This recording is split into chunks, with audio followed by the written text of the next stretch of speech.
최근 원피스 세계관에서는 전 세계적으로 광범위한 피해를 준 지진이 일어났었습니다. 이 지진은 루루시아 왕국이 사람들 모르게 지도에서 사라진 날로부터 6일이 지난 뒤에 일어났다고 하는데요. 그리고 루루시아 왕국에 있던 육지는 흔적도 없이 거대한 구멍에 바다 폭포가 형성되었고 이 구멍을 덮을 기색은 없었다고 합니다. 또한 이 지진에 의해 전 세계 해수면은 약 1m 상승하게 하는 결과를 만들었는데 해수면이 왜 상승한 것에 관한 내용은 잠시 뒤로 두고 저는 바다 한가운데 거대한 폭포가 생겼다는 의문의 현상에 대해 먼저 다뤄보려고 합니다. 이번아 루루시아 왕국이 있던 자리였던 바다 한가운데 거대한 폭포가 생겼다는 건 일반적으로는 불가능에 가까운 일인데 그 이유는 아무리 바다 밑 집안에 구멍이 생겨 바닷물이 그쪽으로 떨어진다고 해도 곧 바닷물로 구멍을 전부 채우기 때문입니다. 하지만 그곳에 폭포가 생겼다는 것은 바닷물이 끊임없이 밑으로 떨어진다는 것으로 저는 이러한 장면을 보고 이전 영상에서 원피스 세계관은 지구 공동설을 기반으로 하고 있는 게 아닌가 추측했었습니다. 여기서 지구 공동설이란 지구 내부는 비어있으며 지상과 유사한 환경을 가지고 있다는 가설인데, 즉 이무의 변개의 힘으로 바다에 기다란 구멍이 뚫렸고 그 구멍은 비어있는 지구 내부를 관통했기 때문에 바다 한가운데 끊임없이 떨어지는 바다 폭포가 생겨났다는 것이죠.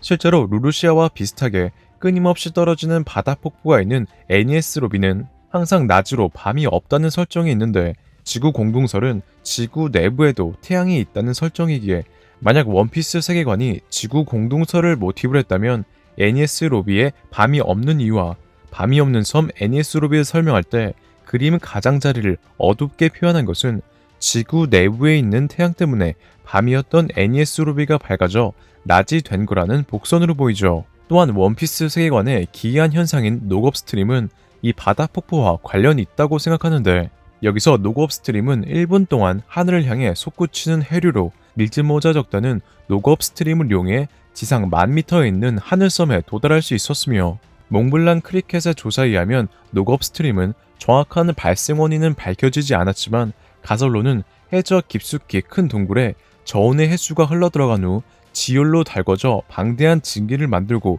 그 증기의 압력이 해저에서 폭발하여 바닷물이 솟구치는 현상이라고 말했습니다. 그리고 녹업 스트림이 발생하는 장소는 매번 다르지만 녹업 스트림 발생 전조로는 해왕류조차 탈출하지 못한다는 거대한 소용돌이가 일어난다고 하는데, 제가 개인적으로 루루시아에 생긴 의문의 바다 폭포가 녹업 스트림을 일으킨다고 생각한 이유는 해왕류조차 빠져나오지 못한다는 소용돌이 때문으로, 소용돌이 현상은 해양 지각에 구멍이 생겨 그곳으로 물이 채워지면서 생기는 게 일반적이지만 난류에도 소용돌이가 빈번하게 일어난다고 하는데요. 그리고 원피스 세계관에서도 소용돌이 현상은 자주 일어나지만 리버스 마운틴에서 일어나고 있는데,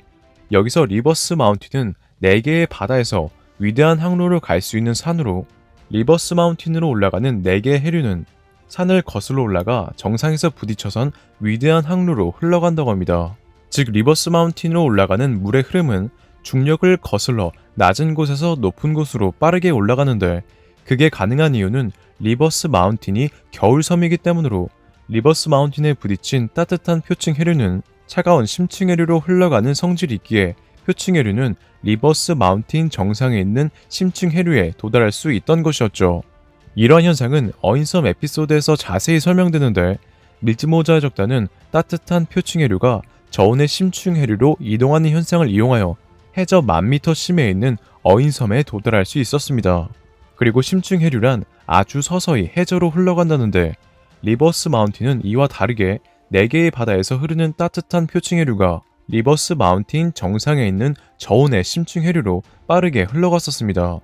저는 이러한 현상이 난류를 만들어 소용돌이를 일으킨 게 아닌가 생각하며, 만약 이러한 가설이 맞다면 녹업 스트림이 일어나기 전 생긴다는 거대한 소용돌이 또한 난류 때문에 생겼을 가능성이 크다고 추측하고 있는데요. 즉 하늘섬 바다 및 저온의 심층 해류가 있는 심해에 반대편에서 따뜻한 표층 해류가 대량으로 흘러들어갔고, 이 때문에 바다 안에서부터 거대한 소용돌이가 생긴 것이죠. 여기서 바다 및 심해 표층 해류가 들어간 이유는 이무가 루루시아에 사용한 변기로 인해 루루시아 반대편까지 구멍이 뚫렸고, 그 반대편엔 표층 해류가 빠르게 심층 해류로 흘러 거대한 소용돌이를 일으키고 있는 게 아닐까요? 즉 하늘섬 바다에 해왕류조차 빠져나오지 못하는 거대한 소용돌이가 일어나는 이유는 하늘섬 반대편에 루루시아, 애니에스로비와 비슷한 바다 폭포가 있기 때문으로 반대편에서 떨어지는 따뜻한 표층해류는 하늘섬 심해 저온의 심층해류와 만나 난류를 만들어 이 현상이 바다에 소용돌이를 만들었고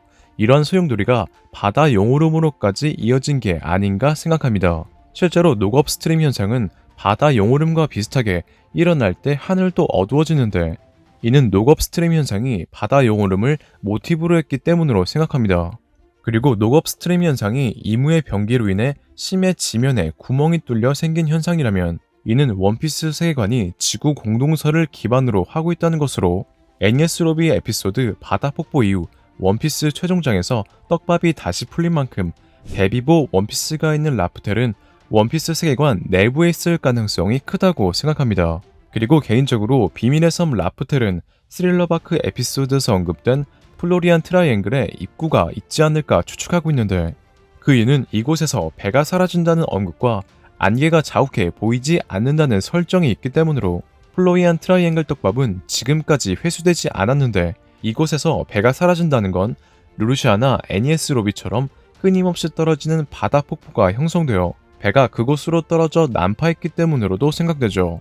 또한 와노쿠니에서 얻은 조로의 새로운 검 엔마 떡밥과 증배가 릴진모자의 적단에 들어올 것이라 암시를 남긴 원피스 컬러 표지에서 나미가 들고 있는 지도를 보면 플로리안 트라이앵글에 있는 스릴러 바크의 비슷한 성과 거대한 실루엣과 비슷한 괴물 그리고 X 표시가 있는데 여기서 X 표시는 4개의 로드 포네그리프의 교차점으로 수많은 떡밥이 존재했던 컬러 표지의 지도 떡밥은 지도의 그림처럼 라프텔로 들어가는 입구가 플로리안 트라이앵글 안에 있다는 게 아닐까요? 이뿐만이 아니라 마지막 섬 라프텔에 가기 위해서는 로드스타 섬을 꼭 도착해야 하며 여기서 로드스타 섬은 리버스 마운틴을 시작으로 기록 지침의 최종 지점까지 가야 하는데 공교롭게도 로드스타 섬이 있는 곳 신세계 반대편이 위대한 항로 플로리안 트라이앵글이 있는 곳으로 유추된다는 점에서 로드스타 섬과 플로리안 트라이앵글 바다 및 지구 내부에 데비보 원피스가 있는 라프텔이 있지 않을까 생각해봅니다.